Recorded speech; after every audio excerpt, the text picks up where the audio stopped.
안녕하세요. 넥스트 커널의 데니엘입니다. 오늘은 네빌 고다드의 부활이라는 책을 읽겠습니다.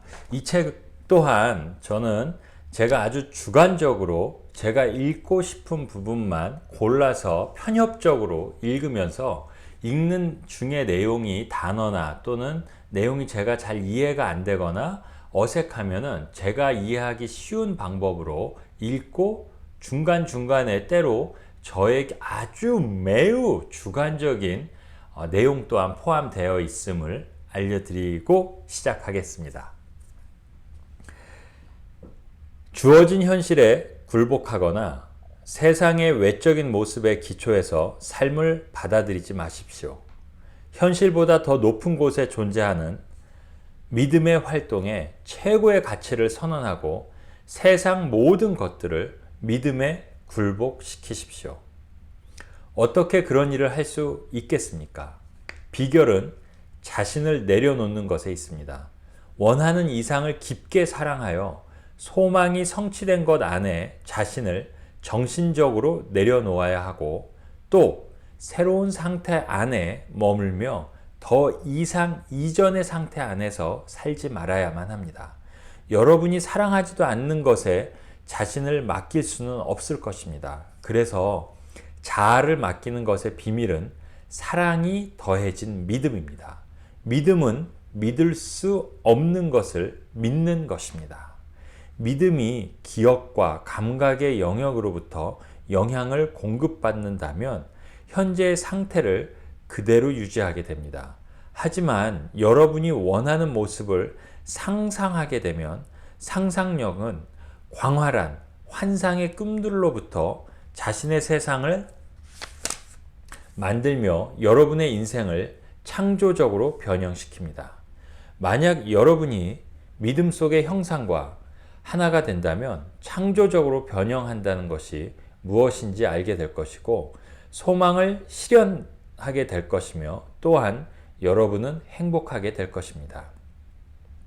따라서 단지 시간이 지나간다면 소망이 현실로 이루어질 것이라고 기대하는 것은 어리석은 짓입니다. 원하는 상태 안에서 머물지 않는다면 결과가 일어날 수 없다는 것은 명백합니다. 여러분은 어떤 하나의 이미지 안에 있으면서 다른 이미지 안에서 일어나는 결과를 경험할 수는 없습니다. 믿음은 영적인 감각입니다. 지금 여러분이 현재의 감각에 매여 있는 것으로부터 벗어나 현재의 삶을 변화시키기 원한다면 지금 원하는 모습이 이미 되었다 상상하면서 그것이 현실이라면 여러분이 느꼈을 것을 지금 느끼고 있다고 상상하시면 됩니다. 아이들이 공상 속에서 자신의 세상을 만드는 것처럼 여러분 역시 순수한 상상의 바다로부터 여러분 세상을 창조하십시오. 부자들이 꿈을 실현하는 것이 아니라 상상하는 자가 꿈을 실현한다는 것을 여러분은 알게 될 것입니다. 현재 여러분과 소망이 성취된 것 사이에는 현실이라는 장벽을 제외하고는 어떤 장벽도 존재하지 않습니다. 우리가 생각하기에 과거는 이미 죽어 있으며 변화시킬 수 없는 듯이 보입니다. 하지만 과거는 생명을 가지고 있고 여전히 살아 있습니다. 그것은 살아 움직이고 있는 시간의 한 부분입니다. 그 무엇도 사라지지 않기 때문에 과거의 잘못들을 뒤에 떨쳐버리고 떠날 수는 없습니다. 존재했던 모든 것들은 지금도 존재하고 있습니다. 과거는 여전히 존재하면서 그 영향을 현재와 미래에 미치고 있습니다. 과거와 현재는 인간의 구조 전체를 구성하면서 그 안에 내용물들을 실어 나르고 있습니다. 기억할 가치가 있는 것들만 마음속에 간직될 수 있도록 고귀하게 사용하십시오. 그렇게 살지 못해서 그것을 바로잡고 치유할 필요가 있다면 가장 우선시 되어야 할 것은 회개, 반성, 회개라는 사실을 명심하셔야 합니다. 과거라는 것이 현재 안에서 재창조되는 것이라면 마찬가지로 과거를 교정하면 그렇게 교정된 과거가 현재 안에서 재창조될 수 있습니다. 이사야 1장 18절 말씀에 보면 여호와께서 말씀하시되 너희 죄가 주홍 같을지라도 눈과 같이 희어질 것이요 진홍같이 붉을지라도 양털같이 되리라. 챕터 2 믿음 안에 살라. 믿음은 우리의 감각에 매여 있지도 않고 육체의 공간적인 한계 속에 갇혀 있지도 않다는 것을 깨닫는 것이 아주 중요합니다.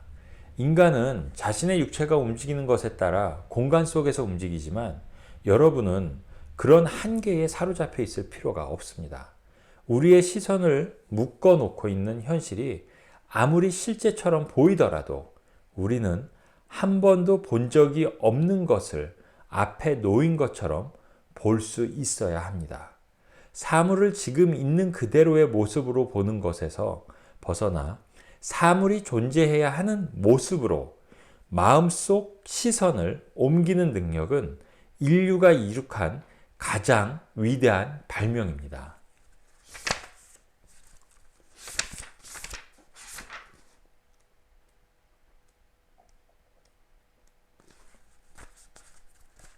제가 읽고 싶은 분 찾냐고 쭉 넘어왔습니다. 오감은 일반적으로 기억이 제공해주는 이미지를 받아들이려고 합니다. 영원히 변하지 않는 것은 그 어디에도 없습니다. 상상이 현실을 만든다는 저의 주장을 월터 로드의 기억해야 할 밤에 나오는 서문이 뒷받침해 줄 것입니다. 1989년 생활고에 시달리던 모건 로버트스는 어떤 대서양 전기선에 관한 소설을 썼습니다. 그는 이 배를 당시의 선박들 중에서 가장 커다란 배로 묘사했습니다. 소설에서는 호화로운 생활을 누리고 있던 승객들이 4월의 차가운 밤에 빙산에 부딪혀 가라앉았다고 쓰여 있습니다. 이 이야기는 모든 것들의 무상함을 보여줬습니다. 그래서 사람들은 맨스필드 출판사에서 출간된 이 소설을 무상함이라고 불렀습니다.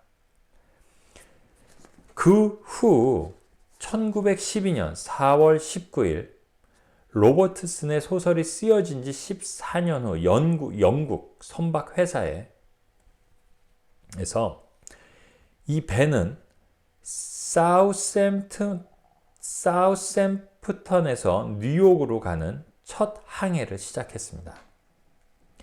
그 배에는 값으로 따질 수도 없을 만큼 귀중한 오마르카이암의 루이비아트를 비롯해 돈으로 환산해서 자산이 2억 5천만 달러에 달하는 승객들이 타고 있었습니다. 당시 1912년입니다. 그러나 차디찬 4월의 어느 날 밤 배는 현실 속에 빙산에 부딪혀 물속에 가라앉게 됩니다. 로버트스는 소설 속에서 그 배를 타이탄이라고 불렀고 실제 화이트 스타 라인이 만든 그 배는 타이타닉이라는 이름이었습니다.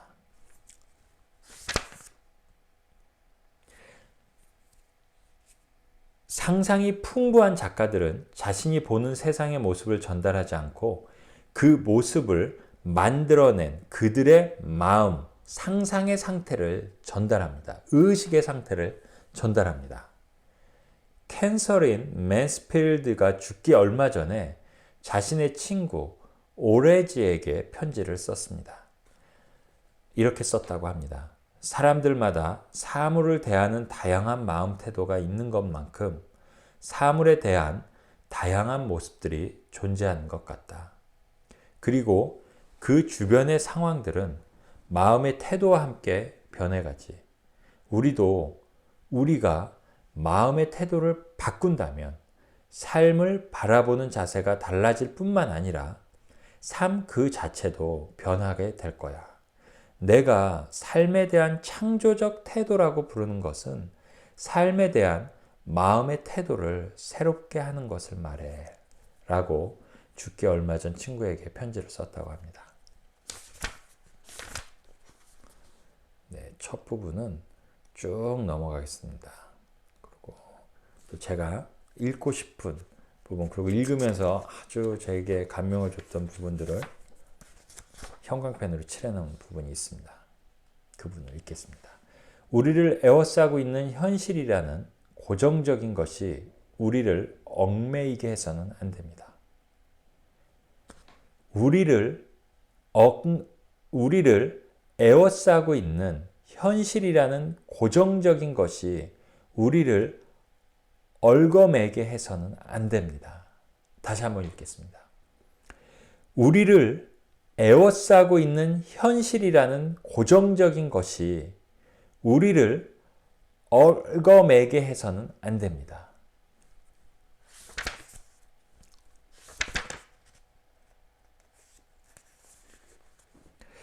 55세의 한 여인의 예를 읽어드리겠습니다. 우리 모두 동화책을 좋아하지만 동화책에 나오는 믿을 수 없는 부와 행운들은 아주 어린 아이들을 위해서만 쓰인 거라 생각할 수 있습니다. 하지만 정말 그럴까요? 제가 지금 이야기하는 것은 상상력의, 믿음의, 의식의 힘을 사용하여 저에게 일어난 믿기지 않는 놀라운 이야기입니다. 게다가 저는 나이도 적지 않습니다. 현 시대는 전설이나 마법 같은 것을 더 이상 믿지 않습니다. 하지만 단순히 상상이 현실을 창조한다. 믿음이 현실을 창조한다는 것과 느낌은 상상의 비밀이라고 배운 것을 사용한 결과 갖고 싶었던 모든 것들이 저에게 주어졌습니다. 이런 기적 같은 일이 일어났을 당시에 저는 실직 상태였고 기댈 가족조차 없었습니다. 제가 필요한 것은 그야말로 생활에 필요한 모든 것이었습니다. 직업을 구하려면 찾아보러 다닐 수 있는 차가 필요했는데 제 차는 너무 낡아 이젠 고물상에 갈 날만 기다리고 있는 처지였습니다. 방세도 밀린 상태였고 직장을 구하러 다닐 마땅한 옷도 없었습니다. 그리고 오늘 같은 세상에 55세의 여자가 어떤 종류의 직업을 얻는 것 자체도 힘든 일이었습니다. 예금 계좌는 거의 바닥을 보였고 기댈 친구조차 없었습니다.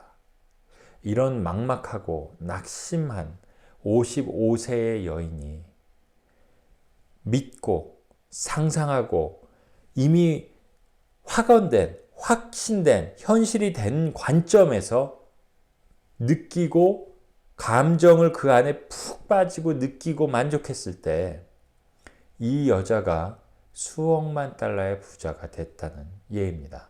이거는 1900년대 초반에 실제 있었던 여자의 사례의 예입니다.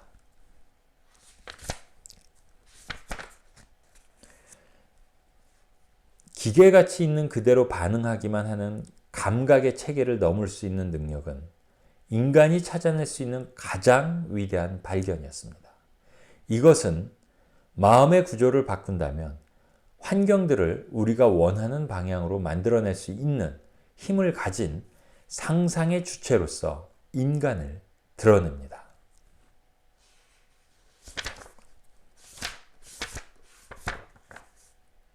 히브리서 11장 3절 말씀. 눈에 보이는 것들은 모습을 드러내지 않는 것들로 만들어진 것이더라.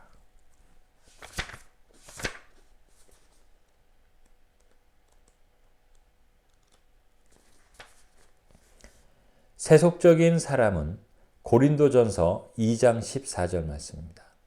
세속적인 사람은 하나님의 영이 주는 선물을 받지 아니하니 그에게는 그것들이 어리석은 것으로 여겨지기 때문이고 하나님의 영이 주는 선물은 영적으로 식별되기에 세속적인 자들은 하나님의 영의 선물을 이해할 수도 없더라. 고린도전서 2장 14절 말씀이었습니다. 보이는 그대로 사물을 받아들이기보다 상상력에 의지해서 대상을 되어야만 하는 모습으로 받아들일 때 바로 그 순간에 영적인 인간이 해야 되는 일은 끝이 나고 그 순간에 변화된 모습이 비추고 있는 것에 맞추어 세상을 창조하기 위해 그 순간의 거대한 사건들은 모두 모습을 드러내기 시작합니다. 그런데 사탄은 바로 반응하는 자입니다. 무조건 그저 현실에 반응하는 것, 이것이 바로 우리 영적인 인간의, 믿음을 갖고 있는 우리 인간에게 있어 사탄이라고 말할 수 있겠습니다. 반응하는 자는 행동을 하지 않고 단지 반복된 행동을 할 뿐입니다.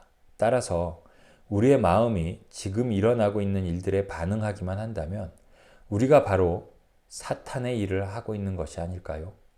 인간은 자신의 현실적인 면만 보고서, 다시 말해 사탄의 상태에서만 반응하고 있을 뿐입니다.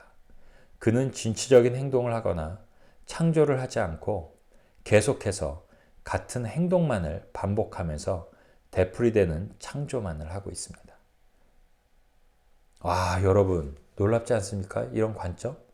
우리가 진취적인 행동, 영적으로 믿음을 갖고 진취적인 행동을 하지 않고 창조적인 활동을 계속하지 않고 어떤 눈에 보이는 시각적인 세상에 물질적으로 보여지는 것에만 반응하는 삶을 사는 것 자체가 우리는 사탄에 빠져서 사는 일이라고 하고 있습니다. 우리가 영적으로 깨어있지 않을 때 바로 우리를 회초리로 때리는 말이라고 저는 생각합니다. 즉, 사탄은 우리들의 영적인 상태를 가로막는 것이 사탄이 아니겠습니까? 하나님과의 만남을 갖는 이 영적인 관계를 중간에서 가로막는 것이 바로 사탄 아니겠습니까? 영적인 사람은 이 눈으로 보이는 감각적인 세상에 반응으로 사는 것이 아니라 영적인 하나님과의 관계 속에서 오는 비전을 가지고 행동하는 삶이라고 할 수 있겠습니다. 고린도후서 6장 2절 말씀에 보라, 지금이 받아들일 수 있는 시간이요. 보라, 지금이 구원의 날이다 라고 말하십니다.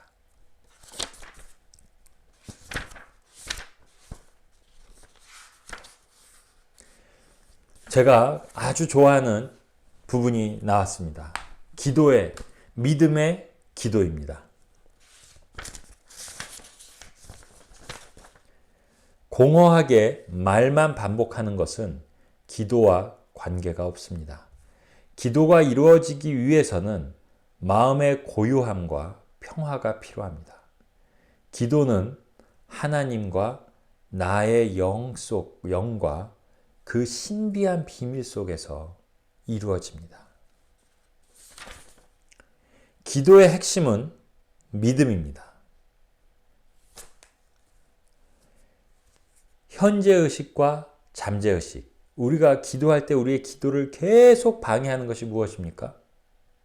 우리들이 갖고 있는 감각적인 눈으로 본 거, 피부로 느낀 거, 경험한 감정, 이런 현재의 의식이 우리의 깊은 영적인 감각을 깨워서 하나님과의 소통을 하는 것을 가로막는 것 아니겠습니까?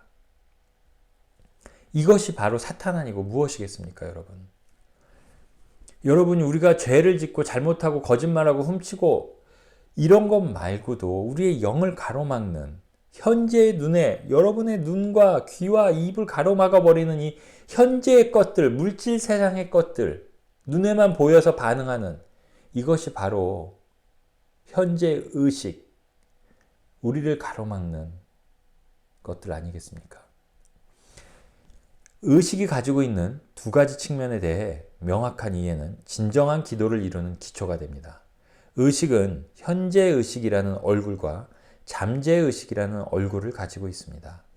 현재의식이 차지하고 있는 곳 밑에는 무한하게 위대한 의식이 자리하고 있습니다. 그것은 자발적인 행동의 원인이 됩니다. 잠재의식은 인간의 존재, 바로 그 자체입니다. 현재의식은 인간이 인식하고 있는 것입니다. 나와 나의 아버지는 하나이다.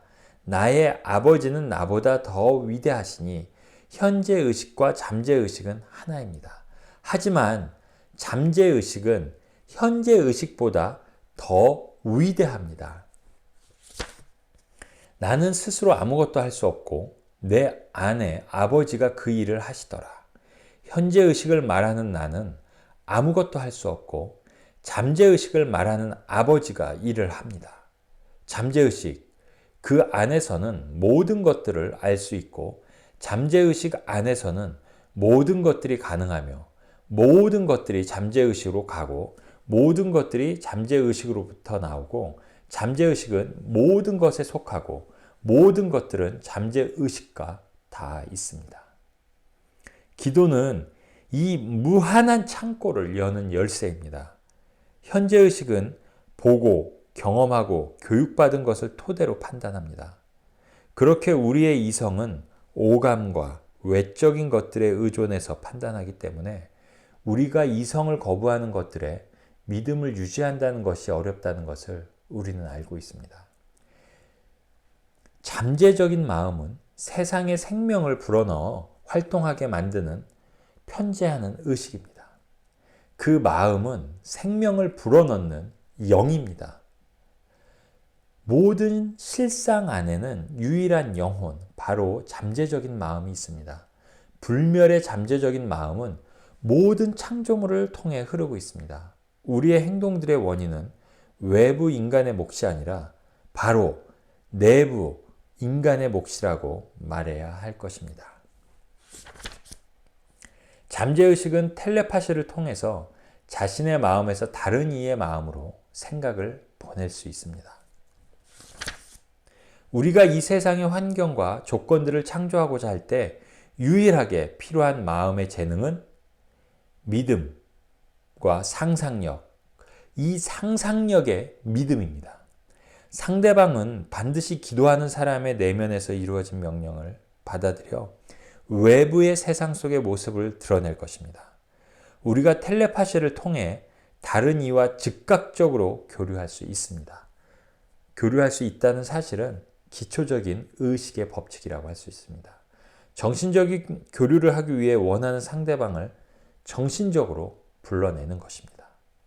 그대가 어떤 것을 명한다면 그것은 그에게 이루어질 것이다. 마음속에서 대화한 것이 현실이라는 뚜렷한 생각과 뚜렷한 느낌을 지니고 있으면 됩니다. 믿음과 의지가 충돌하면 항상 믿음의 승리로 끝납니다. 만군의 주가 말씀하시기를 힘으로도 아니요 능력으로도 아니요 오직 나의 영에 의해서만 될 것이다 라고 말씀하지 않습니까? 만약 그대로 믿는다면 모든 것들은 믿음이 있는 자에게 가능할지다. 그래서 나는 그대에게 말하니 그대가 구하는 것은 그것이 무엇이더라도 그대가 기도할 때 이미 받았다고 믿어라. 그러면 그것들은 그대에게 주어질 것이더라. 여러분이 결과에 서 있다면 그것들은 스스로를 세상에 드러낼 수 있는 방법들을 찾고 찾아서 모색하고 찾아내서 드러낼 것입니다. 상상력은 모든 것들이 자라나는 태초의 공간입니다. 그리고 믿음은 만물의 형체의 옷을 입게 만드는 실상이라고 할 수 있습니다. 오직 흔들림 없는 생각만이 그 생각들이 향하고 있는 사람의 내면에서 그것들과 유사한 진동들을 깨어나게 할 수 있습니다. 여러분의 상상력을 통제하지 않는다면 상상이 여러분을 통제하게 될 것입니다.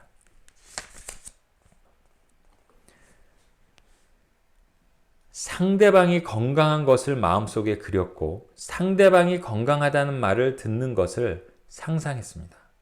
하나님의 어떤 말도 헛되이 돌아오지 않을 것이더라. 그러니 그대가 들었던 그의 건강에 대한 증언의 말을 꽉 잡아라. 챕터 20 내면의 나와 대화. 기도를 성공적으로 마치기 위해서는 여러분의 목적을 아주 뚜렷하게 해야 합니다.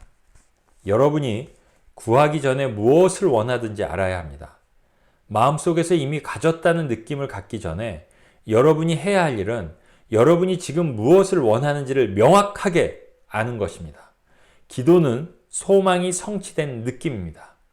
여러분이 기도를 마쳤을 때 여러분은 더 이상 갈망하는 것에 구하지 않습니다. 성공적으로 기도를 마쳤다면 소망하는 상태를 현실로 받아들였기 때문에 욕망은 사라집니다. 왜요? 이미 받았기 때문이시죠. 이미 받았기 때문에. 그리고 그것의 잠재의식이 사실로 받아들인 것은 가역성의 법칙에 의해서 그것이 선언하고 있는 것을 세상 속에 드러낼 것이기 때문입니다. 어떤 에너지를 전달하려면 전달하는 도구가 필요한 것입니다. 예를 들어 전깃줄이나 수도관, 공기 분사장치, 빛의 사출장치 같은 어떤 매개체를 이용해야 합니다.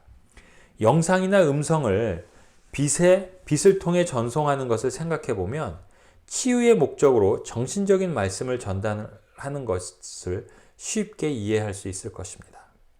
실제 목소리와 정신적인 말씀과는 유사한 면이 아주 많습니다. 생각하는 것은 작게 말하는 것이고 말하는 것은 크게 생각하는 것입니다.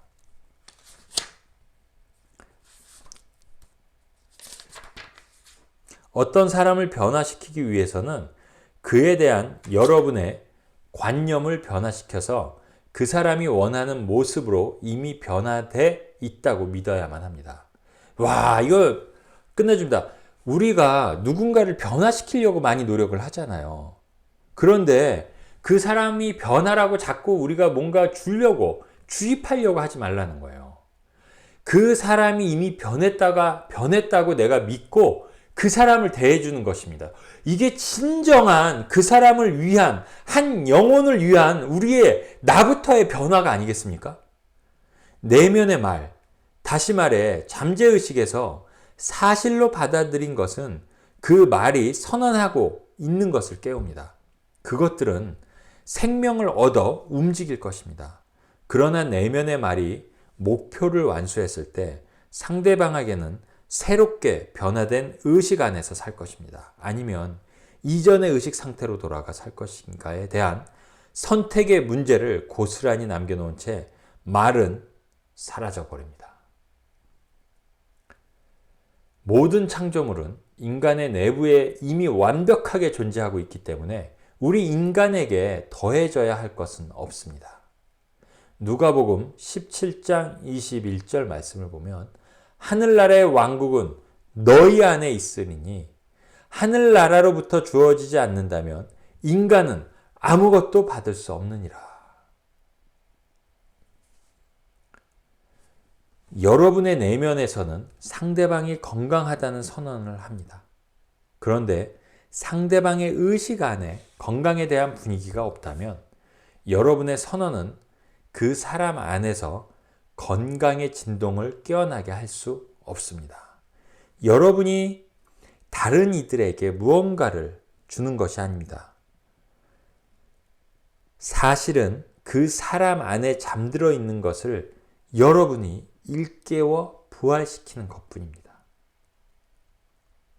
시간과 공간이란 것도 생각이 만들어낸 환경이기에 상상력은 그것들을 뛰어넘어서 어떤 시간과 공간으로도 갈 수 있습니다. 이 대목에서 저가 제 자신을 고백해 봅니다. 내 가까이에 있는 누군가를 변화시키려고 이렇게 해라 저렇게 해라 이렇게 해라 했던 제 자신을 고백하고 회개합니다. 용서를 구합니다. 그렇게 하기 전에 저는 그 사람이 그런 훌륭한 사람으로 이미 바뀌었다는 걸 내 안에서 믿고 그렇게 그 사람을 내가 존중하고 대해줬다면 이렇게 해라 저렇게 하라 시키는 것보다 그 사람이 온전하게 그 사람 안에 있는 영을 믿음의 영이 깨어날 수 있도록 진정으로 내가 돕는 길이었을 거라 반성해 봅니다.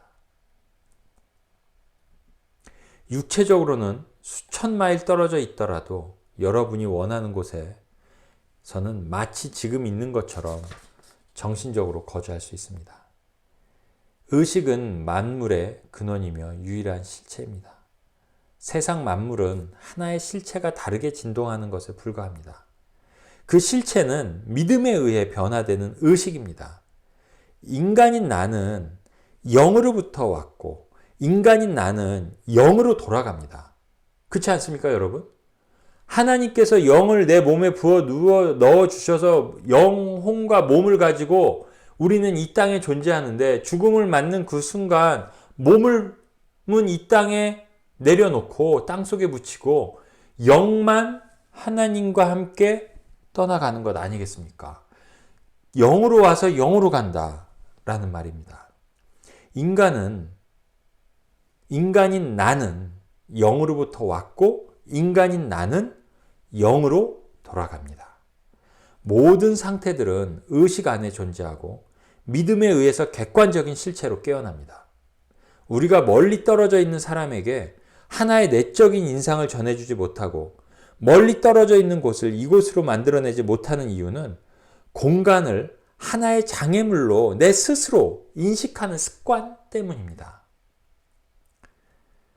기도의 성공 여부는 여러분의 마음 상태에 달려 있는 것이지 상대방에 의해 결정되는 것이 아닙니다. 만약 어떤 사람이 해로운 생각을 타인에게 보냈는데 상대방이 그것을 받아들이게 하는 것에 실패했다면 이것은 부메랑이 되어서 그 사람에게 되돌아와 그 해로운 생각에 오히려 자신이 해를 입게 될 것입니다. 갈릴리서 6장 7절 말씀에 보면 뿌린 대로 거두리라, 심은 대로 거두리라라는 말씀이 있습니다. 기도 중에 우리는 고귀하고 하나님께 의뢰할 수 있는 영적인 이 세상의 고귀한 가치를 가지고 기도해야 된다는 것입니다. 그게 무엇이겠습니까? 성경 통틀어서도 한 단어로 얘기하는 사랑 아니겠습니까?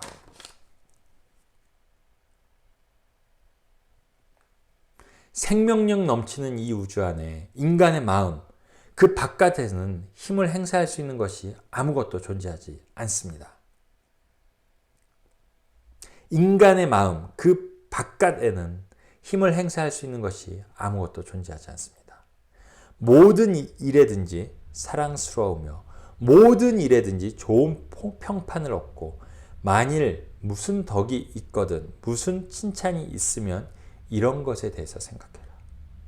여러분의 세상에 가져오고 싶은 것이 아니라면 그것을 절대 다른 사람의 모습으로 받아들이지 마십시오. 이 얘기는 내 생활에, 내 삶에 가져오기 싫은 것을 다른 사람에게 시키지 말라는 것입니다. 여러분이 가지고 있지도 않은 것을 줄 수는 없습니다. 그리고 여러분은 여러분이 믿고 있는 것만을 가질 수 있습니다. 여러분이 믿고 있는 것이 즉 여러분이고 내가 믿고 있는 것이 즉 나입니다. 주라 그리하면 너희가 받으리니 사람들이 후하게 되어 꼭꼭 누르고 잘 흔들어서 넘치게 하여 너희 품에 안겨주리라. 이는 너희가 남에게 주는 그 말로 너희가 되어 받게 될 것이기 때문이라. 준다는 것은 쉽게 말해 믿어주는 것입니다. 인간은 가슴 속에서 생각한 대로 그렇게 되니 외적으로 나타난 모습을 무시하고 현실이 되었으면 하는 것을 진실이라고 마음속에서 선언하십시오. 준다면 받게 될 것입니다. 믿음은 그것이 선언하고 있는 것을 언제나 일깨웁니다. 세상이란 것은 여러분이 자신의 모습을 비춰보는 거울입니다. 이 객관적인 세상은 주관적인 마음이 지니고 있는 믿음을 비춰주게 됩니다.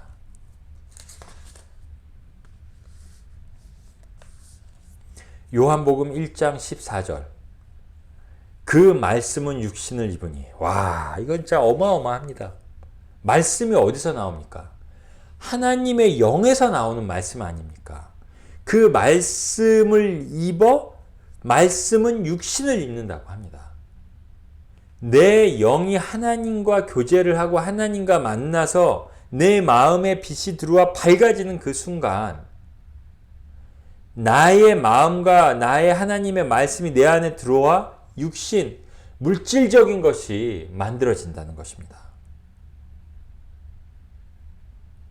생각하는 자와 생각, 기도하는 자와 상대방, 그리고 에너지와 그 장소의 모든 것들은 바로 하나입니다. 다른 이에게 좋은 소식을 가져다주는 가장 강력한 방법은 마음의 눈앞에 여러분이 돕고자 하는 사람의 주관적인 이미지를 불러내서 그가 하기 바라던 것을 그가 이미 해냈다고 말하게끔 하는 것입니다. 내면의 귀를 기울여 그 사람이 이미 그 일을 해냈다고 말하는 것을 들으십시오. 이미 그 사람이 그거 원하는 그것이 되었다고 믿어주는 것입니다. 우리가 믿는 것입니다. 그리고 그 친구가 그분이 그렇게 됐다는 것을 믿고 그렇게 대우하고 존중해 주는 것입니다. 거기에서부터 우리의 진정한 그분의 변화를 바라는 마음이 사랑이 전해지는 거 아니겠습니까? 변화라고 자꾸 시키고 가리키려고 하고 그러지 말자는 것입니다. 저부터 그렇게 하지 않겠습니다. 기도는 창조의 시작입니다. 먼저 원하는 것을 상상하고 그것이 사실이라고 믿는 것입니다. 자신의 꿈을 사실이라고 믿을 수 있을 만큼 스스로의 마음을 훈련시킨 다음에 훈련시킨 사람에겐 모든 꿈들이 현실이 될 수 있습니다. 가난이란 부유함이 잠들어 있는 것에 지나지 않습니다. 그의 눈은 추운 겨울을 보고 있지 않고 그 안에 잠들어 있는 여름을 보고 있습니다. 결핍에 빠져 있는 사람의 모습을 보지 않고 그 안에 잠들어 있는 예수 그리스도의 부유한, 풍족한, 은혜가 넘치는, 기쁨이 넘치는 모습을 우리는 바라볼 수 있습니다. 바라보아야만 합니다. 인간은 자신의 내부에서 깨어난 것만을 영적으로 볼 수 있기 때문입니다. 성 아구스티누스의 말씀을 보시기 바랍니다. 너무나 늦은 시간에야 나는 그대를 사랑하게 되었습니다. 그대를 찾으려 했던 곳에는 그대가 없었고 그대는 내 안에 있었기 때문입니다. 인간은 오직 자기 자신만을 볼 수 있을 뿐입니다. 여러분 안에 있지도 않은 것이 여러분에게 다가올 수는 없습니다. 이제부터 가장 위대한 지위를 구하고 이 세상을 이끄는 월드 클래스 리더로서 그것을 깨워 보도록 하십시오. 구하고자 하는 것 중에 가장 고귀한 것은 유한한 인간의 옷을 벗고 무한한 영광의 옷을 입는 것입니다. 믿음만이 열쇠입니다. 그것은 사랑이라고 이야기할 수 있겠습니다. 의식은 세상 모든 것의 실상일 뿐만 아니라 원인입니다. 만약 우리가 창조의 비밀을 발견하고 싶다면 우리가 시선을 향해야 할 곳은 의식입니다. 현재 의식은 결과의 세계이지만 잠재 의식은 원인의 세계입니다. 이 두 가지 측면은 의식의 남성성과 여성성입니다. 현재 의식은 남성성이고 잠재 의식은 여성입니다. 현재 의식은 생각을 만들어내고 그것을 잠재 의식에 각인시킵니다. 잠재 의식은 현재 의식이 전해준 생각을 받아들이고 그것의 형체를 부여하여 외부로 드러나게 합니다. 우선 생각을 품고 그 다음에 그것이 잠재의식에 각인되는 원리에 의해서 만물은 생겨나게 됩니다. 여러분, 신기하지 않습니까? 우리가 아이를 임신할 때도 여자의 품 안에서 품고 양육되어야만 태어나지 않습니까? 그와 같이 생각을 품는다는 것은 생명을 품는 것입니다. 얼마나 이 고귀한 일입니까? 이 생각과 믿음을 품는다는 것이. 그리고 이 과정을 거치지 않는다면 만들어진 것 중 어떤 것도 만질 수 없었을 것입니다. 우리가 생명을 몸으로 품지 않았다면 오늘 여러분과 내가 이 땅에 존재하고 있을까요? 그렇듯이 우리 잠재의식 속에 생각, 의식, 상상을 믿음의 상상, 믿음의 기도에 영적인 믿음을 우리는 품어야 하는 것입니다. 현재의식은 잠재의식의 형상을 각인하고 잠재의식은 각인된 모든 것을 현실로 불러냅니다. 느낌을 조절한다는 것은 여러분의 느낌을 억제하거나 억누르는 것이 아니라 여러분이 행복할 수 있도록 도움이 되는 느낌만을 상상하고 품을 수 있도록 자아를 훈련하는 것을 말합니다. 원하지도 않는 느낌을 마음속에 품지 말고 어떤 잘못된 모습이나 형태에 대해서도 동조하지 마십시오. 두 가지 믿음 중에서 가장 우세한 것이 현현되어 나타나게 됩니다. 나는 이미 건강하다고 느끼고 있는 것은 나는 건강하게 될 것이라는 느낌보다 더 강합니다. 나는 건강하다 라는 거하고 나는 건강할 거야 라는 거하고 어떤 게 더 강하게 전해집니까? 나는 건강해! 이게 더 확신하지 않습니까? 이미 건강한 거에서 저희는 바라보고 이야기를 하는 것이기 때문입니다. 나는 어떻게 될 것이라고 느끼는 것은 현재는 그렇지 못한다는 것을 고백하는 것과 똑같습니다. 나는 지금 뭐뭐이다고 느끼는 것은 나는 지금 뭐뭐이지 않다고 느끼는 것보다 강합니다. 여러분이 현재 시제로 상황이 어떻다고 느낀다면 여러분이 미래 시제로 어떻게 될 것이라고 느끼는 것을 항상 이깁니다. 그래서 원하는 것을 현실 속으로 가져오기 위해서는 소망을 반드시 아직 현재는 아니라고 말하는 상태보다는 현재 이미 그렇게 되어 있는 상태로 믿으셔야만 합니다. 감정적으로도 느끼실 정도로 믿어야만 합니다. 그 믿음은 물질이 생겨나기 전에 존재하며 모든 현현이 자리 잡고 있는 기반이 됩니다. 여러분의 몸은 하나의 감정 여과기이며 여러분이 가지고 있는 지배적인 감정의 명백한 증거들을 실어 나릅니다. 감정적인 동요, 특히 억눌린 감정은 모든 병의 원인이 됩니다.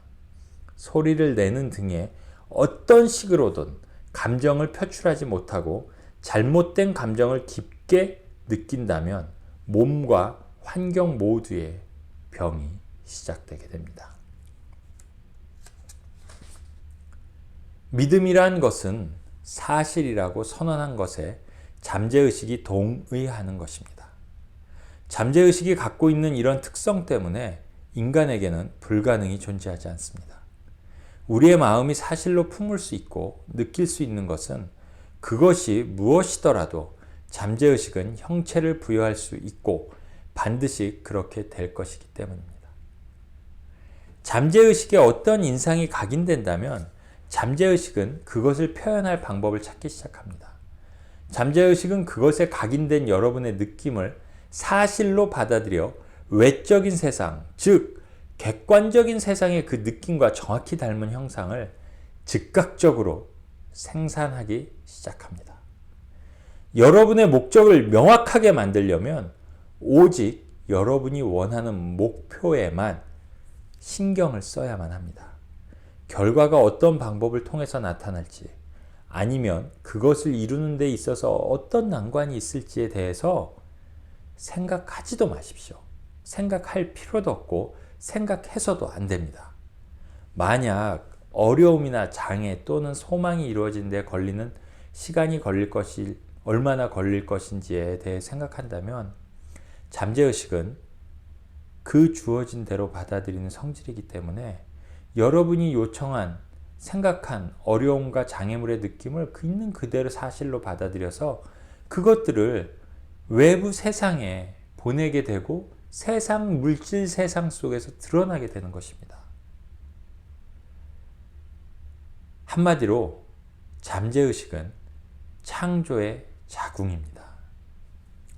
성 바울은 그것을 여성으로 인격화시켜서 다음처럼 말했습니다.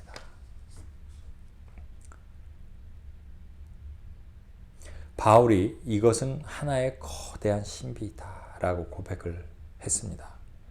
현재의식은 남성성은 현재의식, 객관적인 의식입니다. 현재의식인 남성성은 진실로 머리가 되며 잠재의식, 주관적인 의식입니다. 잠재의식인 여성성을 지배합니다. 하지만 이런 리더십은 폭군의 강압적인 태도가 아니라 사랑하는 남자의 다정한 이끌음입니다. 와, 이거 진짜 어마하네요. 우리가 연애할 때나 와이프를 잘 보면 폭력적으로 대할 때 와이프가 따라오지 않죠. 사랑하는 남자의 다정한 이끌음이 있을 때 여인과 부인이 따라오는 것 아니겠습니까?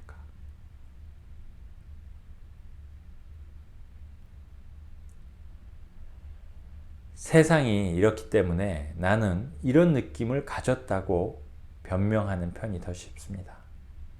하늘나라로부터 주어지지 않는다면 어떤 것도 받지 못하게 될지니 그리고 하늘나라의 왕국은 그대 안에 있더라.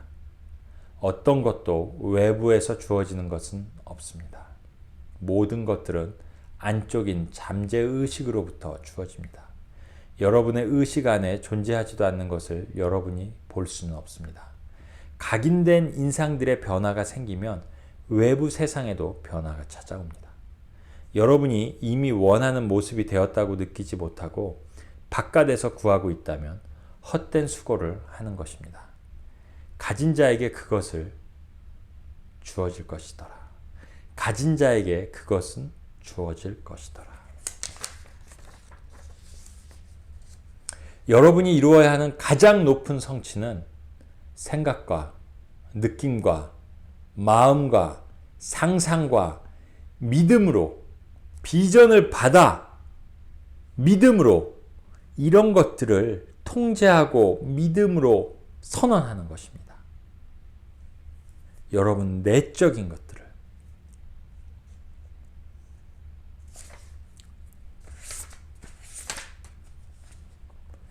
여러분은 영원하지 않은 것들을 꿈꾸며 잠들어 있는 불멸의 영혼입니다.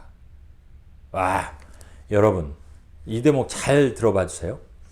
여러분은 영원하지 않는 것들을 꿈꾸며 잠들어 있는 불멸의 영혼입니다. 한번 생각해 볼까요? 우리가 무엇을 꿈꾸고 무엇을 원하는 기도를 하고 있는지, 무엇을 바라는 기도를 하고 있는지 대부분이 영원하지 않는 것들 아닙니까?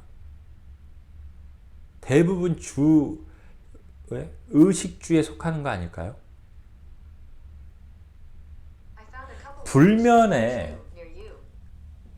불면에 영혼이 있는 우리가 영원하지 않는 것들을 이 일생에 꿈꾸고 바라고 매달려 살다가 간다면 얼마나 억울하겠습니까?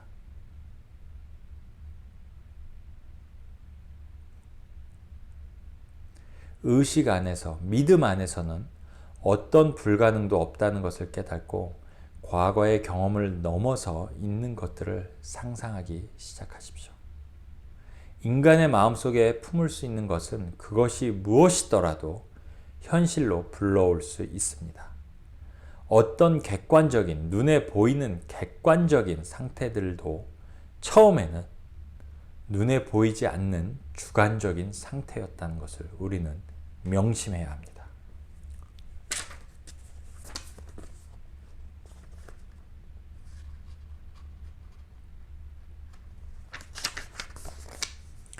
기도 역시 잠과 마찬가지로 잠재의식으로 들어가는 문이라고 할 수 있습니다.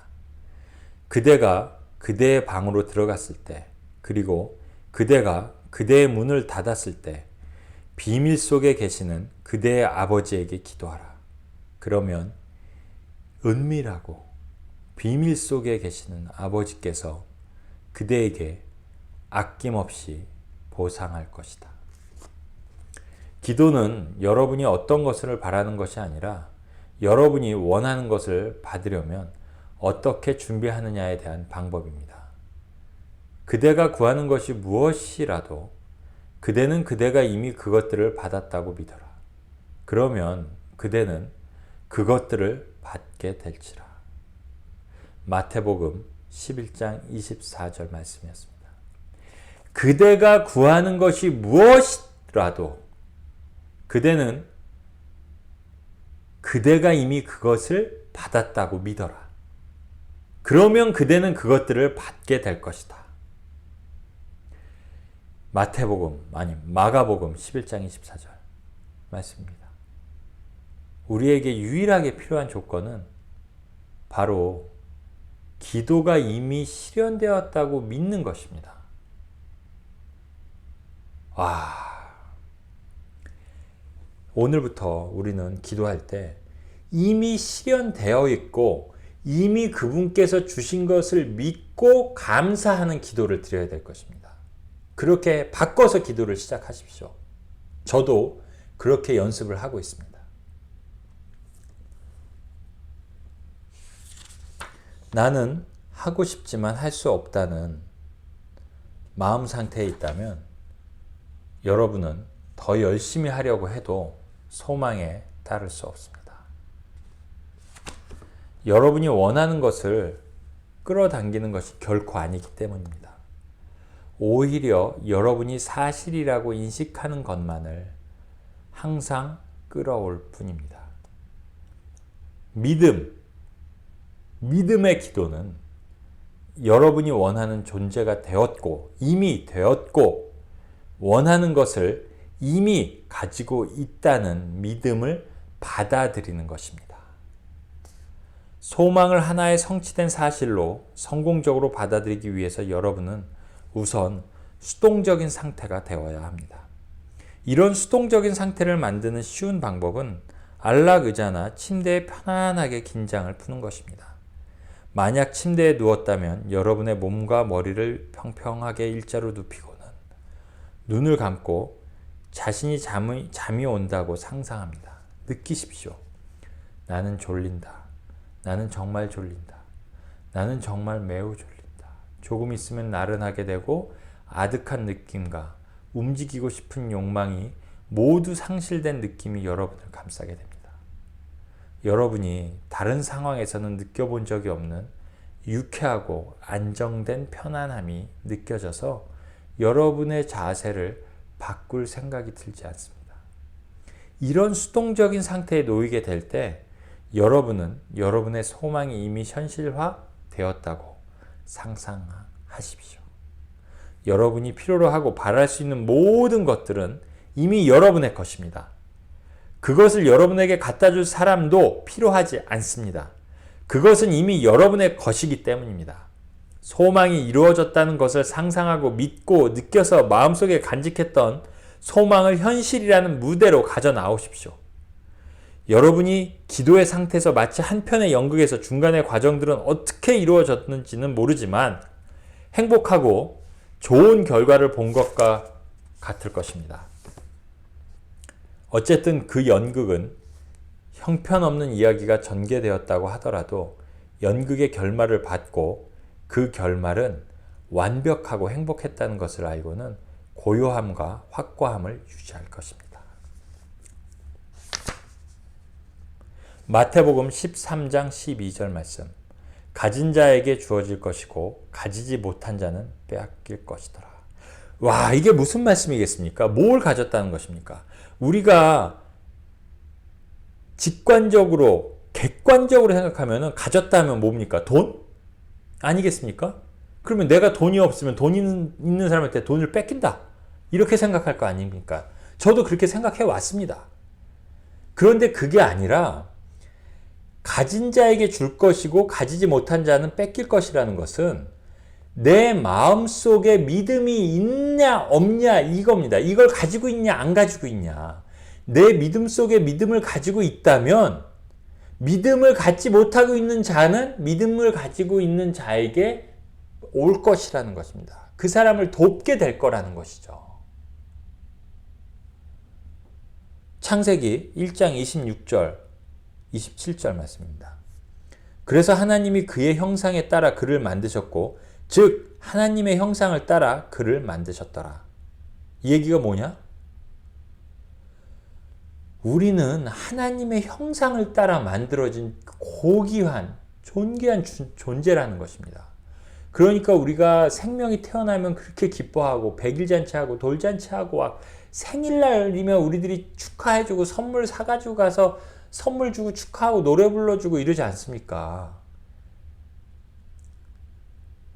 왜냐? 하나님의 형상에 따라 지어진 그런 존귀한 존재이기 때문입니다. 그 안에 몸의 속에 그 안에 영이 숨쉬고 있는 하나님의 영이 숨쉬고 있지 않습니까? 불어넣어 주신 그 사랑의 영이. 요한복음 14장 12절 말씀. 나를 믿는 자는 내가 하는 일을 그도 또한 할 것이더라. 이 구절은 내가 믿는 것과 같이 믿는 자는 내가 하는 일을 그도 또한 할 것이다 라는 말씀 아니겠습니까? 나를 믿는 자는, 이거 예수님께서 하신 말씀이에요.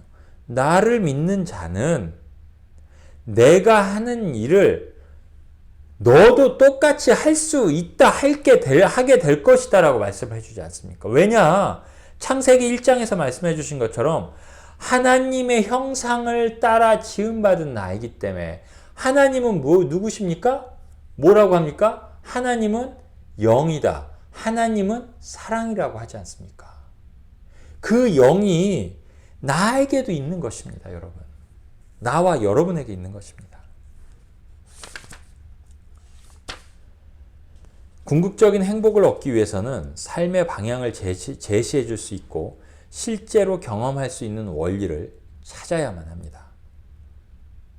저는 그러한 원리를 이제까지 쓰였던 저서 중에 가장 위대한 작품인 성경이라고 단연코 믿고 말씀드리겠습니다.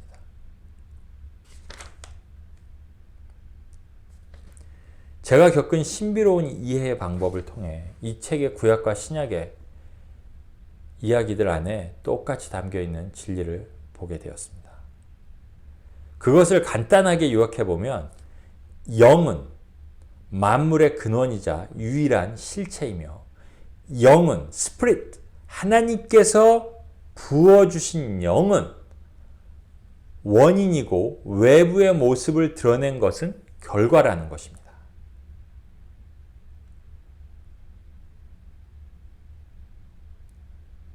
여러분과 동떨어져 있는 어떤 외부의 존재를 하나님이라고 주장했던 것을 그만 이제 멈추고 여기에 하나님이 계실까? 저기에 하나님이 계실까? 저 아름다운 산 속에 계실까? 우리 비행기 타고 하늘 날아 올라가 봤잖아요. 비행기 타고 구름 위를 12시간, 14시간 태평양을 건너 왔다 갔다 해봐도 그 위에 하나님이 구름 타고 계시답니까? 아니지 않습니까? 이만 하나님이 어디 계실까? 여기 계실까? 저기 계실까? 누가 여기 있다, 저기가 있다. 이런 거 따라가지 말고, 쫓아가지 말고, 그런 것을 멈추고, 내려놓고, 다른 누구를 지칭했던 말이 바로 여러분 자신을 뜻하는 것인 것을 인식하지 않는다면, 여러분이 하나님과 하나라는 진실을 깨닫지 못하게 될 것입니다. 나에게 일어난 일과 나를 둘러싼 환경 중에 우연한 일이나 우연한 사고 같은 것은 존재하지 않습니다. 행운과 불행을 만드는 창조주가 미리 운명을 지어놓은 것도 아닙니다. 왜냐하면 여러분, 우리가 생각하고 상상하고 믿을 수 있는 선택권을 우리에게 주지 않으셨습니까? 유죄와 무죄는 그것들이 의식의 상태를 비춰준다는 뜻을 제외하고는 의식의 법칙에 있어서는 아무런 뜻도 가지도 있지 않는 단순한 단어에 지나지 않습니다. 여러분이 죄가 있다고 생각한다면 그 생각이 비난을 불러올 것입니다. 여러분이 결핍에 대한 인식이 있다면 여러분은 가난을 만들어낼 것입니다. 나는 부활이고 생명이더라. 왜냐하면 나의 의식은 내가 의식하고 있는 것을 무덤 속에서 일어나게 하고 눈에 보이게끔 생명을 주기 때문이다. 이 얘기는 즉 뭐냐? 나의 영은 무덤 속에서 일어나게 하고 눈에 보이게끔 생명의 영을 주기 때문이라는 것입니다. 그래서 부활했고 우리들은 부활하고 영원한 생명을 살 수 있게 된다는 것 아니겠습니까? 육신은 죽어도. 혹시 여기서 그러면 빨리 육신 죽고 영으로 살아야 되는 좋은 거 아니냐, 이런 또 바보 같은 생각은 하지 마십시오. 왜냐하면 여러분 생각해 보세요. 육신의 몸을 갖고 있고 우리가 영의 몸, 영을 또 갖고 있어요. 두 개 다를 맛볼 수 있는 거예요. 육적인 오감의 감각적인 행복과 쾌감과 기쁨을 누릴 수 있는 육을 갖고 있으니 얼마나 좋은 것이고, 그와 함께 하나님께서 부어주신 영으로 이 육의 너머의 영원한 세계를 맛볼 수 있기 때문에 얼마나 이게 감사하고 기쁜 일입니까? 이것을, 이 두 가지를 우리가 오가면서 이 기쁨을 누릴 수 있는 이 우리 인간된 삶, 사람의 삶을, 인간의 삶을 여러분 영위하셔야 합니다. 내가 원하는 모습이 되어 있다고 인식하거나 내가 소유하기 원하는 것을 가지고 있다는 의식을 사실로 받아들이는 것은 내가 원하는 모습이 될 수 있는 길이자 내가 가지고자 하는 것을 가질 수 있는 유일한 길입니다. 우리가 소망이 성취된 것을 사실로 받아들이는 것 외의 방법으로는 원하는 방법을 실현한다고 한다면 소유의 기쁨을 빼앗기게 됩니다. 나는 시작이고 끝이더라 라는 성경 말씀은 나의 영은 세상의 모습이 드러난 모든 것들을 태어나게 한 원인이자 그것들을 사라지게 하는 원인이기도 한 뜻이라는 것입니다.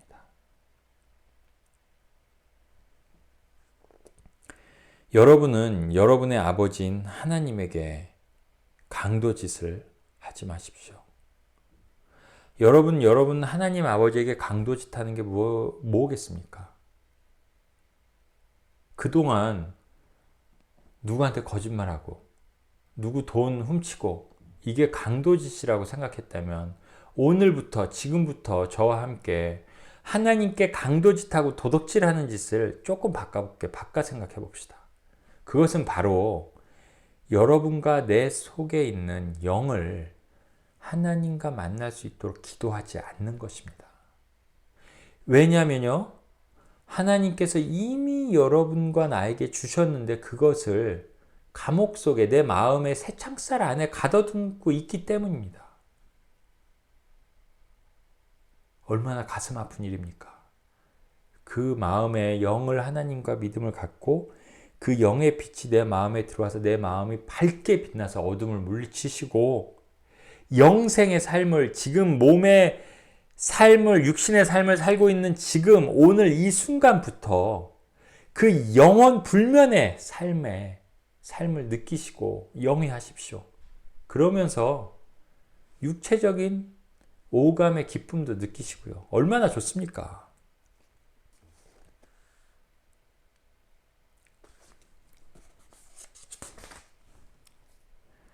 영은 만물의 근원이고 유일한 실체라는 사실은 아무리 언급해도 지나치지 않습니다. 그것은 인간을 자유롭게 만드는 진리이기 때문입니다. 성경의 전체 구조가 바로 이 진리 위에 놓여 있습니다. 성경은 창조의 원인과 방법을 글로 나타내고자 하는 인간의 여러 가지의 시도입니다. 성경은 하나님의 영에 감동받아 많은 사람들이, 우리가 확인할 수도 없는 많은 사람들이 썼다고 합니다. 가장 위대한 이 책을 이해하기 위해 여러분에게 필요한 것은 책을 읽는 정도의 약간의 지성과 읽은 것을 해석하고 이해할 정도의 풍성한 직관뿐입니다. 성경이 어째서 분명하게 쉽게 쓰여서 읽는 사람이 이해하기 좋도록 쓰여지지 않았는지에 대해 물을지도 모르겠습니다. 이런 질문에 대해 저는 세상의 모든 사람들은 자기와 다른 세상에서 살고 있는 사람에게는 상징을 통해서 말한다고 대답하겠습니다. 서양에서 쓰는 언어는 우리 서양인들에게는 명확합니다. 하지만 저와 같은 데니엘, 선정휘와 같은 동양인들에게는 아주 상징적인 표현일 뿐입니다. 제가 미국 처음 왔을 때 영어를 알아들었겠습니까? 지금도 못 알아듣는데 그냥 쌀라쌀라 하는 소리로 들리지 어떤 의미도 저에게 전달되지 않는 것이었죠. 한 예로 이 저자가 좋은 예를 들었습니다.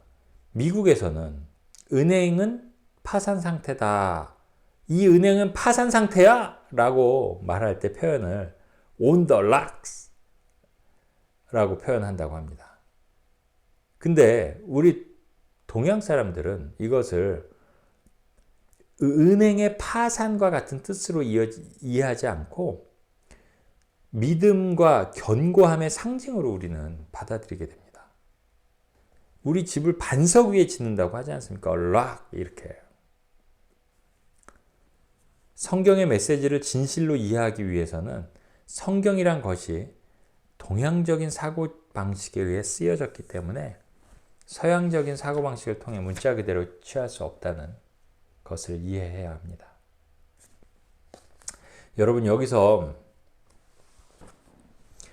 우리 여호와라는 의미를 좀 짚어가겠습니다.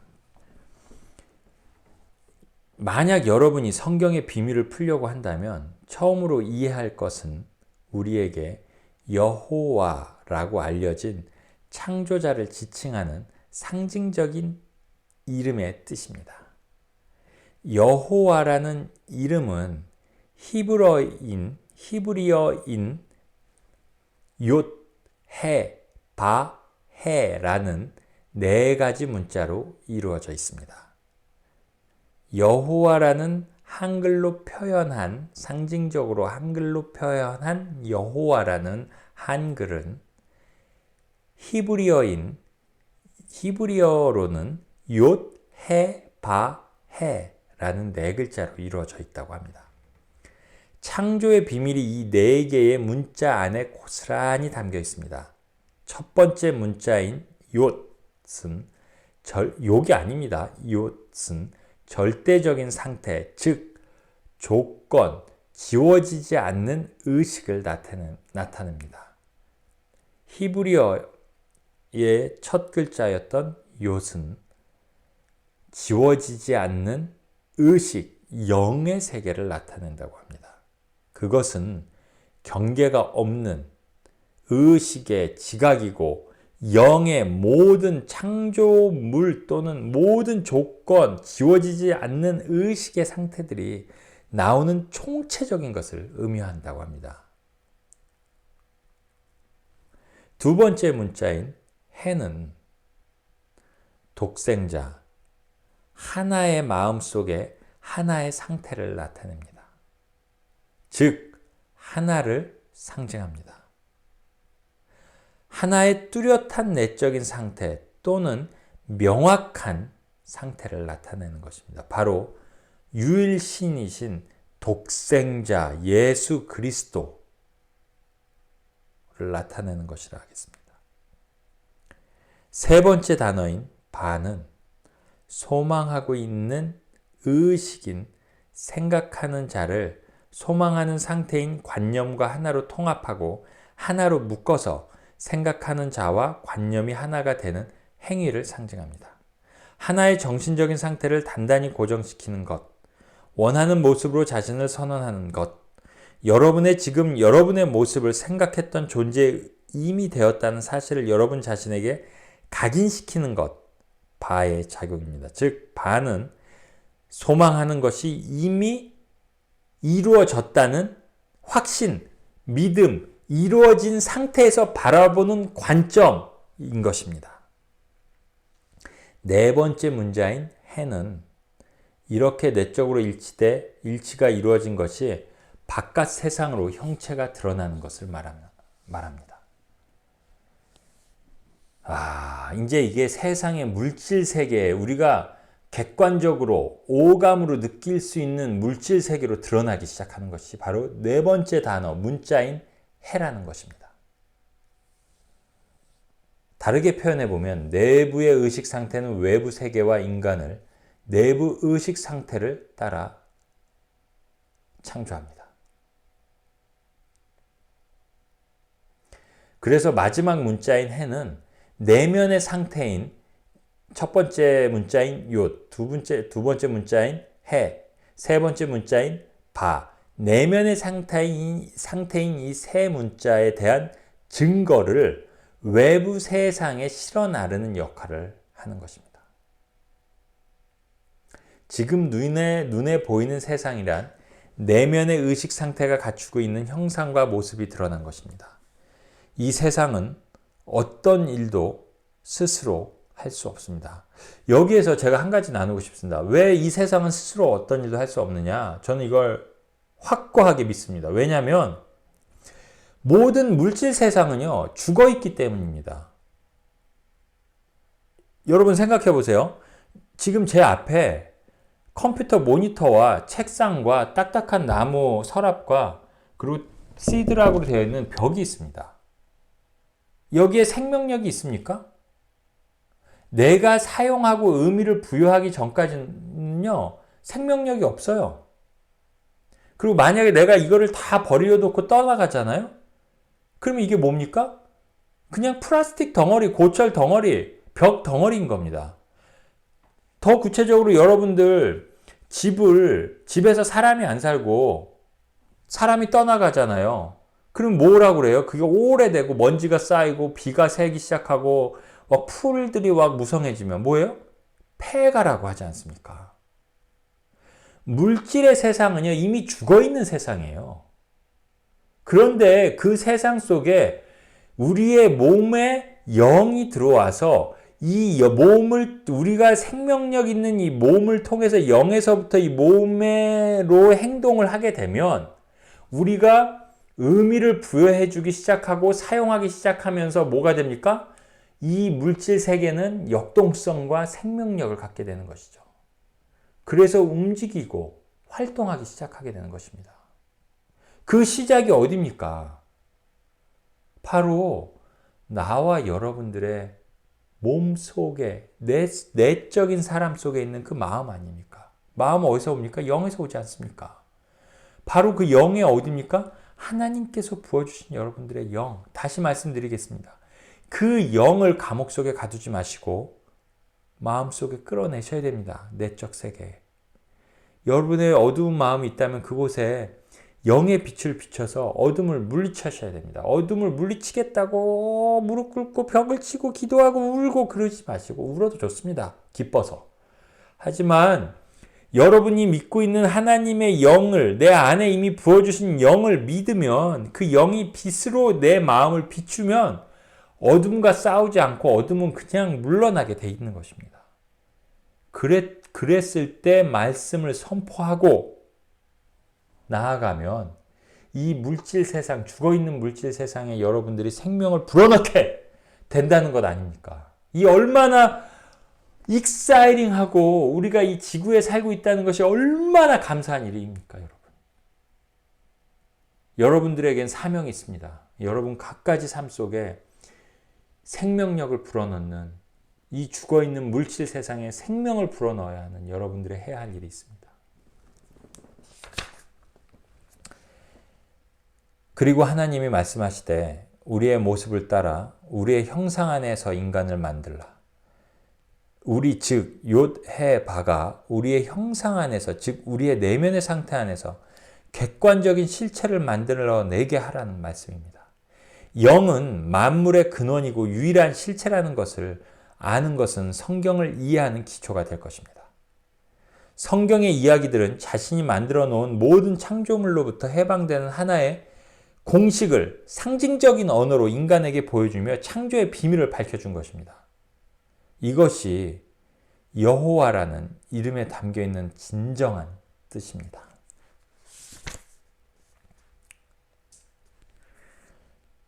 여러분, 신비적인 결혼은 오직 여러분의 영적인 감각을 통해서만 이루어질 수 있습니다.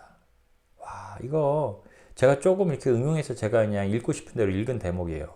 그런데 여기 잘 생각해 보십시오. 저도 결혼을 했습니다.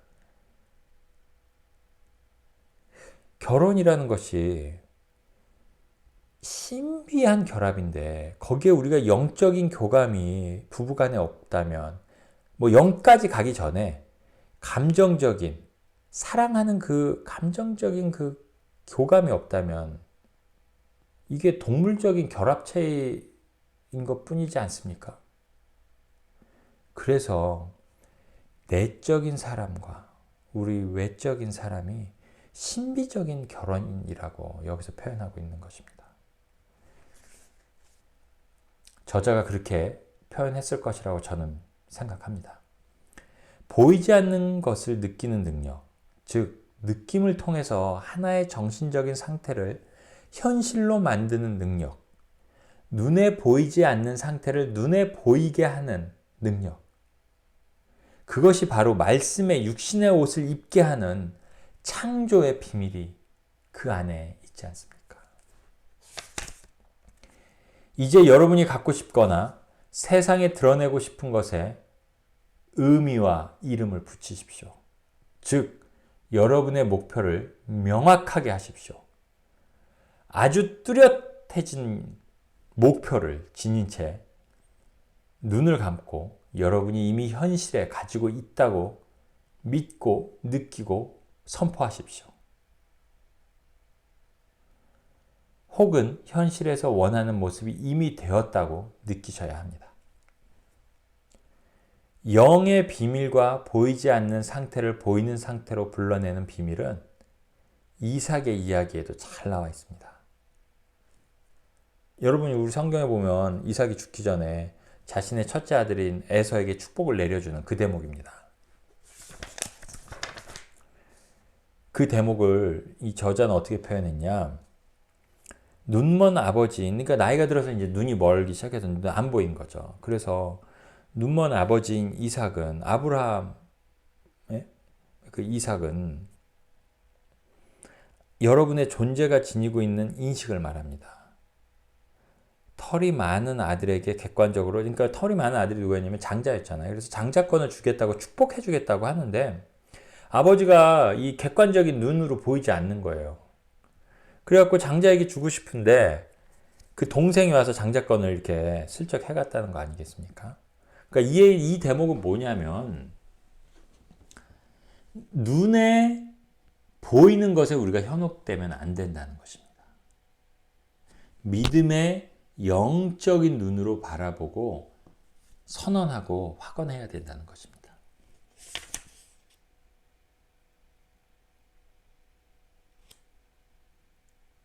만약 너희 중에 두 사람이 그들이 구하는 것에 땅에서 뜻을 같이 하면 그것은 하늘에 계신 나의 아버지께서 그대로 이루어 줄 것이더라. 라는 성경 말씀이 있습니다. 여기서 두 명이란, 저는 이때까지 두 명이다 하면은 친구랑 둘이 손잡고 같이 함께 기도하고 아니면 나랑 믿음을 공유할 사람 한 명 찾아야 되는가, 그렇게 생각을 해봤는데 여기서 두 명이란 내 내적인 것을 내적으로 들어와 봤을 때 보면요, 나와 내 내적인 사람, 영과 하나님이에요. 내 영과 하나님이 만날 때 기도를 들어주신다. 지금 계속 앞에서도 반복해서 한 얘기 아닙니까? 믿는 것은 실상이다. 네가 믿고 기도하면 이미 받은 것으로 알아라, 믿어라. 그렇게 얘기해 주고 있지 않습니까? 그 두 명이란 나와 하나님입니다. 원하는 시간과 공간은 모두 심리적인 것이기 때문에 객관적인 감각의 눈을 감은 채 시공간상의 어떤 지점이라도 나와 여러분이 원하는 지점에 현실처럼 느낄 수 있습니다. 원하는 시공간에 대한 인상을 마음 안에서 확고히 하십시오. 원하는 장소가 아주 멀리 떨어져 있든 바로 옆에 있든 무엇이든 관계없습니다. 여러분이 원하는 곳에 앉아 있다는 사실을 의식 안에서 확고히 해야만 합니다. 여러분은 유체 이탈을 하는 것이 아닙니다. 여러분은 공간을 무너뜨리는 것입니다. 공간의 벽이 있다는 나의 의식을 넘어가는 것입니다. 고요하게 여러분이 있는 곳에 앉아서 그곳을 이곳으로 돌려놓아야 합니다. 돌려놓습니다. 눈을 감고 여러분이 있는 바로 이 장소를 여러분이 원하는 장소로 만드십시오. 만드실 수 있습니다. 여러분은 주관적이고 심적인 상태가 현실이라는 짜릿함을 느낄 정도로 진실로 믿고 확언하고 선포하셔야 합니다. 여러분이 경험하기 원하는 날이나 달, 연도를 바로 지금이라도 상상하십시오. 성취가 이루어진 때가 바로 지금이라는 사실을 각인하시고 바라던 시간이 현실이 된 것처럼 선포하고 느끼십시오. 의식 안에서 시간이 자연스럽게 느껴졌을 때 여러분은 이 정신적인 여행을 시작하기 전에 경험하기 바랬던 것을 지금 이 순간 완전하게 실현시켰다는 짜릿함을 느끼는 것을 시작할 것입니다. 축복을 내릴 수 있는 여러분의 권능에 관해서 안다면 여러분은 어떤 감옥의 문도 열 수 있습니다. 병이라는 감옥일 수도 있고 가난이라는 감옥일 수도 있으며 단조로운 존재라는 감옥의 문일 수도 있습니다. 여러분이 믿기만 한다면 하나님께서 부어주신 여러분 안에 영이 깨어나서 빛으로 여러분의 마음을 밝혀서 어둠을 걷어낼 것이라는 것입니다. 여기서도 또다시 얘기하고 있지 않습니까?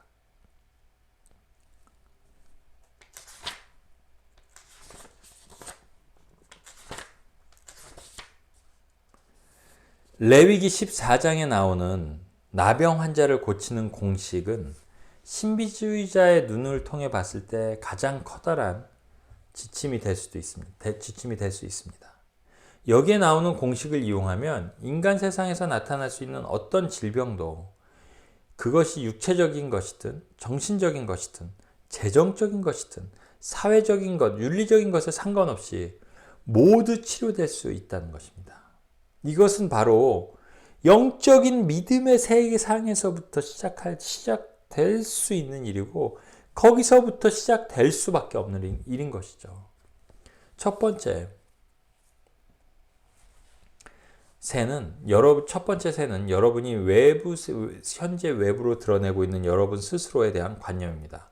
외모, 수입, жил머지고 있는 의무, 국적, 가족, 인종, 색깔 등등에 있어서 여러분이 어떤 위치에 있냐고 물었을 때 여러분이 자신에 대해 묘사하게 될 것이 바로 여러분이 갖고 있는 자신에 대한 관념입니다.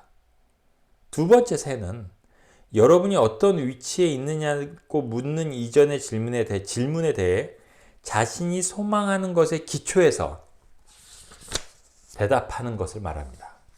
이게 진짜 중요한 대목이죠. 요약해보면 이 두 마리의 새는 여러분이 지금 인식하고 있는 것과 소망하는 것으로 정의 내릴 수 있게 됩니다. 첫 번째 새는 무엇이든 관계없이 여러분이 현재 지니고 있는 문제를 말하는 것이고 두 번째 새는 그 문제가 해결된 것을 말합니다. 예를 들어 만약 여러분이 아프다면 건강이 해결책이 될 것입니다. 만약 빚더미에 놓여 있다면 빚을 청산하는 것이 해결책이 될 것입니다. 만약 배가 고프다면 음식이 해결책이 될 것입니다. 여러분은 문제가 어떤 방법으로 해결될지에 대해서는 관심을 두지 말고 오직 문제가 무엇이며 해결된 상태가 어떤 것인지에 대해서만 신경을 쓰십시오. 모든 문제 안에는 해결된 상태가 존재합니다. 병든 것 안에는 건강이 있습니다. 가난 속에는 무엇이 있습니까? 그 안에 부유함이란 해결책이 그 안에 있습니다. 나약하다면 강함, 굳건함이 그 안에 숨쉬고 있는 것입니다. 속박은 자유를 안고 있습니다. 이제 나병을 치유하는 공식을 가지고, 믿음을 가지고 여러분의 문제로부터 벗어나 자유를 얻으십시오.